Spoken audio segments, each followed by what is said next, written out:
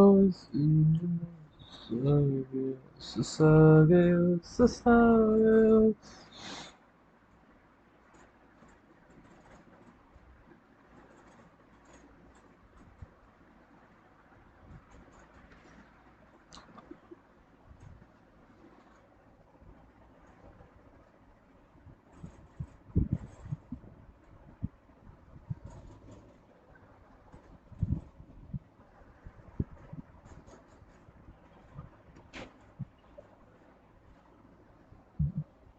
What is the difference, bro? Governor General is giving you. I can understand that the Secretary of State, or the basically the people of home governance sovereign choosing people would be, they would be officials, government officials.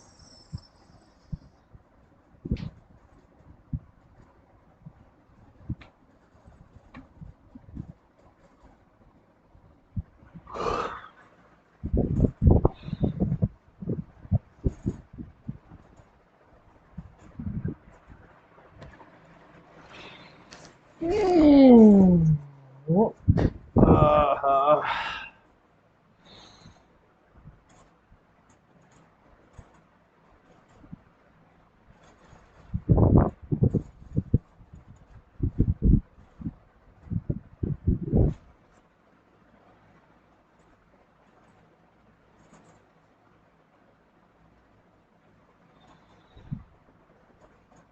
are they from Indian civil service? That is not true.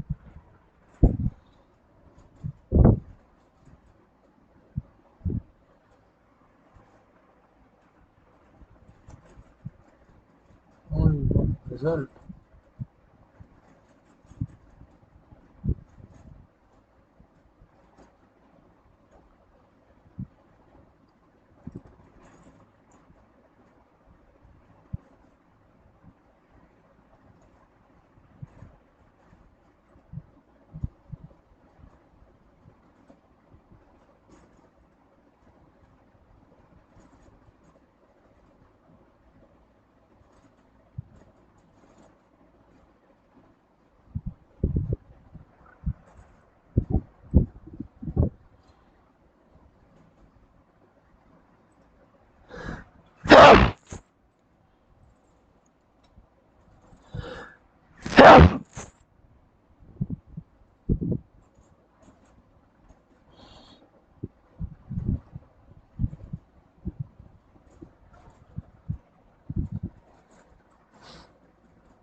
there are some concepts. There are some concepts.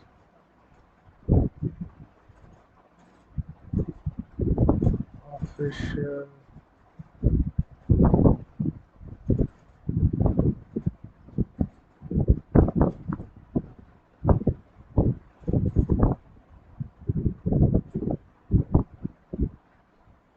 employee official agent employee of British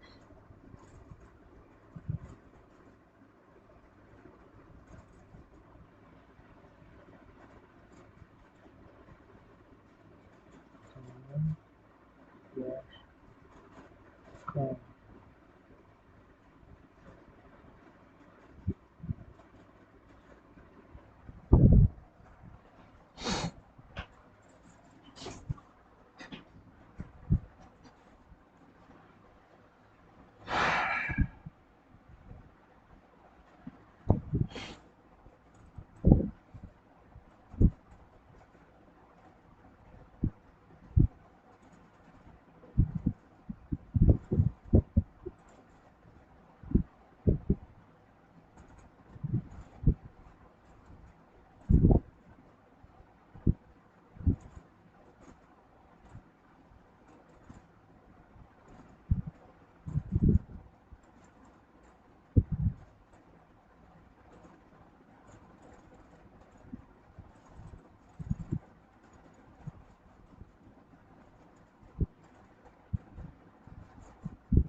official कौन होता है?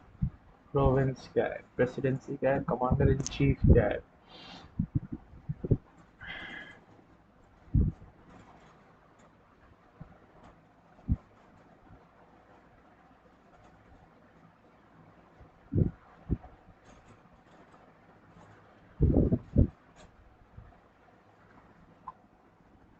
Then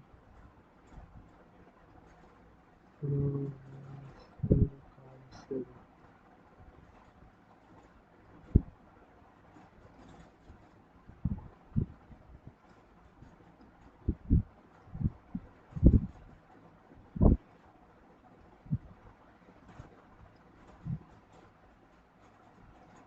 Provincial council. Easy. Papers.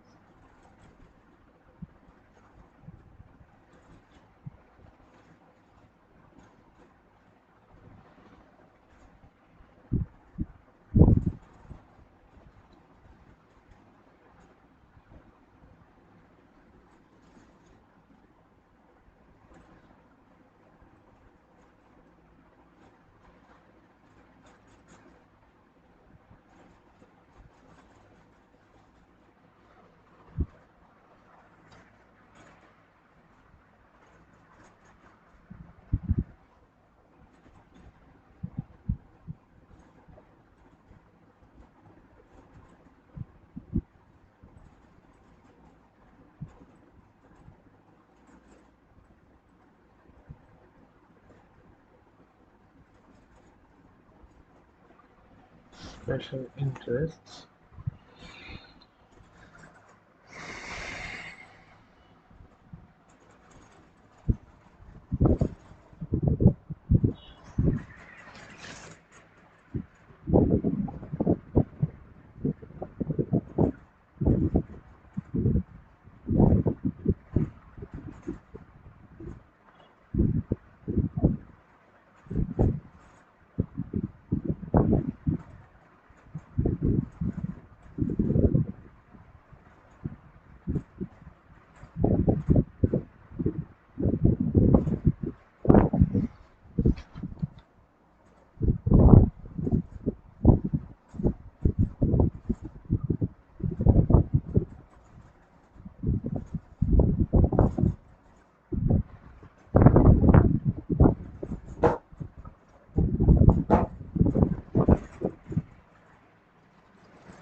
Budget discussion.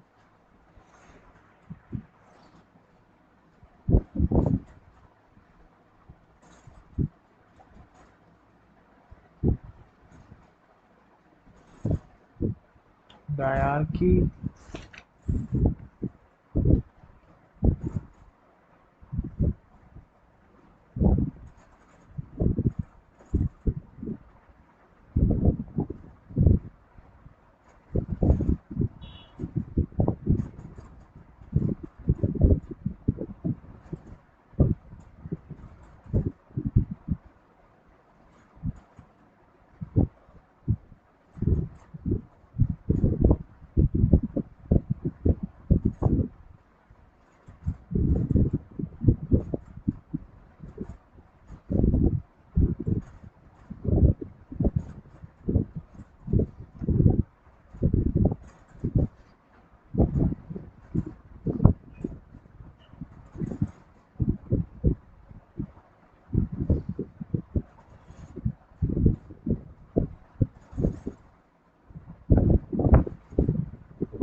Session 10 has been completed, bro.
Oh no!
Road trajectory.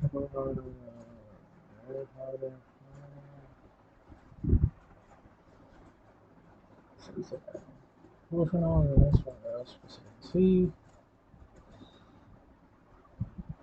Madras presidency.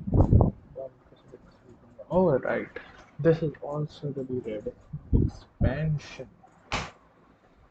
of the British Empire. Yes, that is in the notes.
will say, wait a minute.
Oh.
Eighteen 1861, 1892, 1909, 1919, and 1935. These five are important acts for the establishment of responsible government or representative government in India.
So basically this is there, then 1861, 1892, 1909.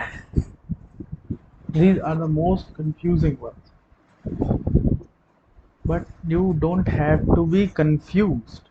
Simple hai that you will have to start with some kind of structure. That is, there is this rectangle, there is this circle, and there is additional number. This circle is this a concept. This is the cabinet. That now first problem, that is the official unofficial problem. Then the problem of understanding is of the budget discussion, budget slash discussion, or the deliberative function of these people. Then third is the Indians in this whole situation, in this whole picture. The problem of classifying Indians: are they official, non-official? What are they? How? What they do, etc. Right.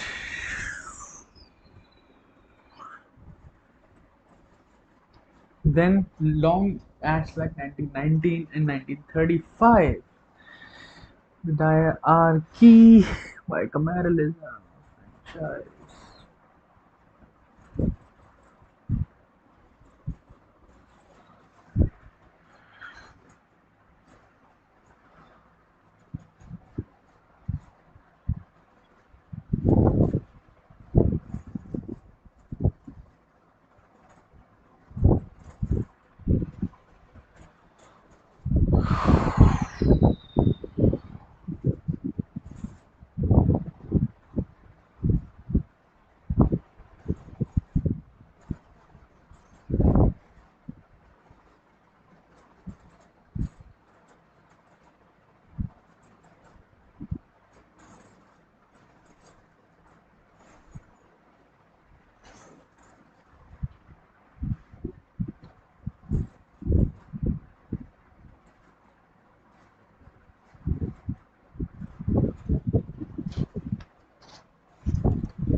Then 1999, 1919, and 1935.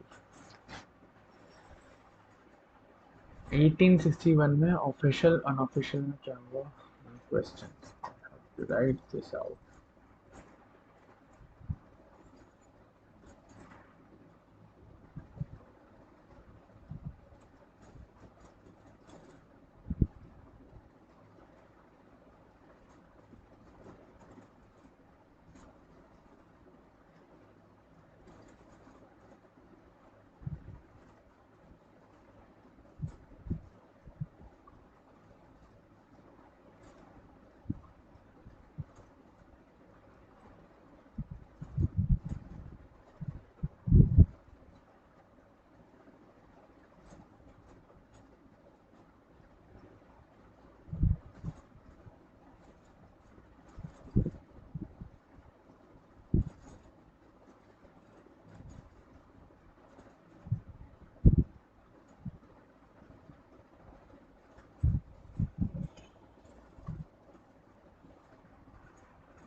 non-negotiation, budget/discussion, Indians.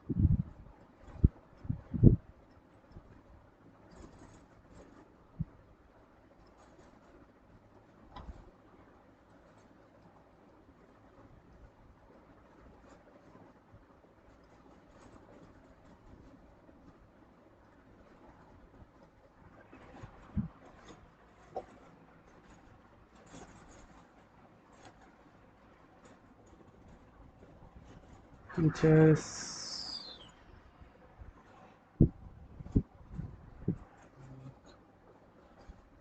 by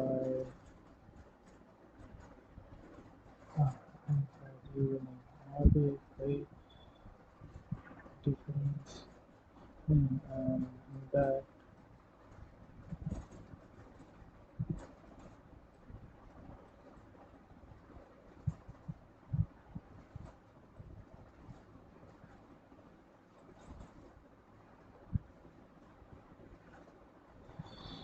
then yes, features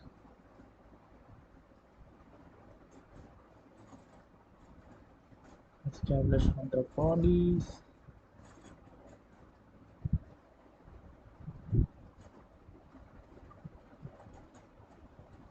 hierarchy,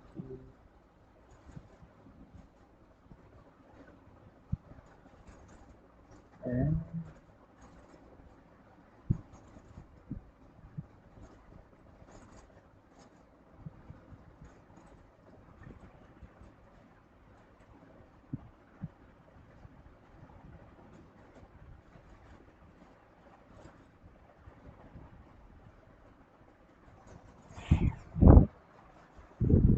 hierarchy by communalism.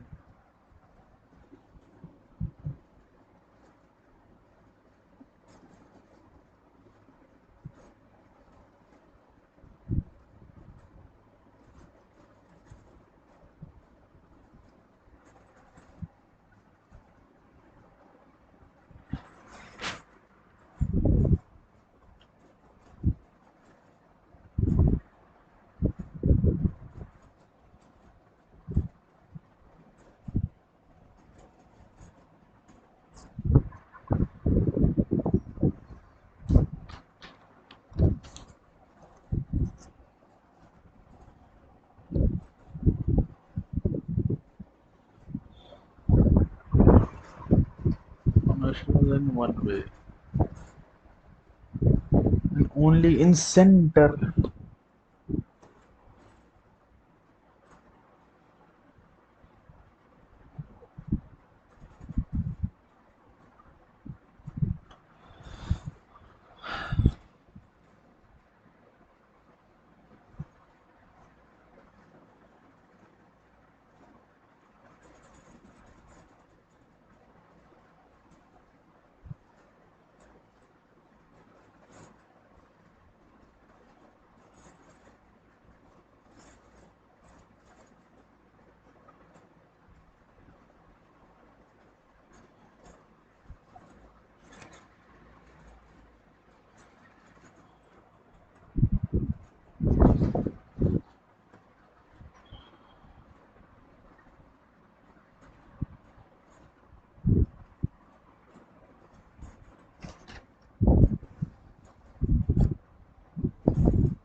Session 11 is complete.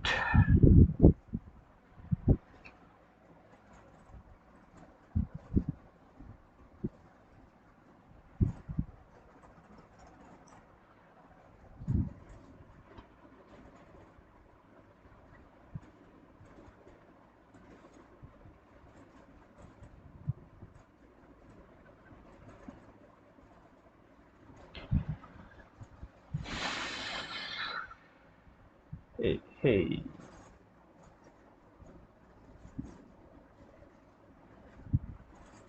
Hey, hey. Hey, hey.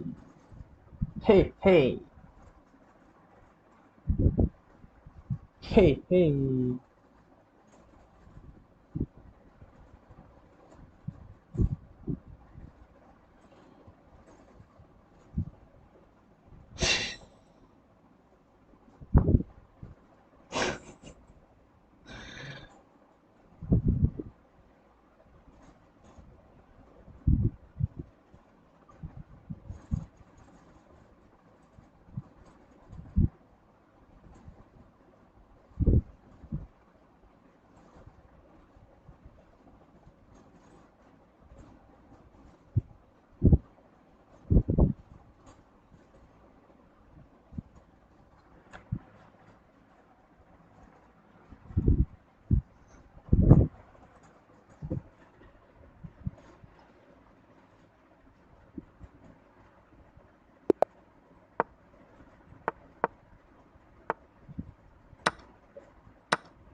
Ah.